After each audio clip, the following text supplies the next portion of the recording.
Shaakir Cali Xasan oo ka mid ah hoggaanka Ahlusunna wal Jameeca ayaa waxa uu sheegay in deegaanada Galmudug ay ugu soo laabteen in ay la dagaalamaan dagaalyahanada Al-Shabaab oo ku sugan meelo ka mid ah deegaanada maamulkaasi.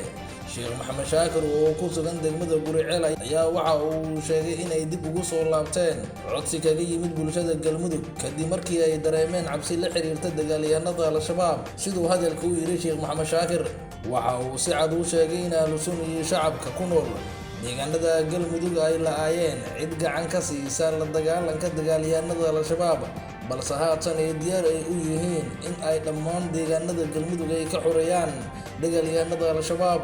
Ugu dambeyn, Sheekh Maxamed Shaakir Cali Xasan oo ka mid ah hoggaanka Ahlusunna wal Jameeca ayaa waxa uu sheegay in Ahlusunna ay garab ka helayso maamulka Puntland oo ka taageerayo hub iyo gaadiidka dagaalka. Waa siduu hadalka u dhigay. Warkan ka soo baxay Sheekh Maxamed Shaakir Cali Xasan oo ka mid ah hoggaanka Ahlusunna wal Jameeca ayaa waxa uu ku soo aadaya xilli mas'uuliyiin ka tirsan Galmudug ay Ahlusunna ku eedeeyeen in ay colaad ka abuurayaan deegaanada Galmudug.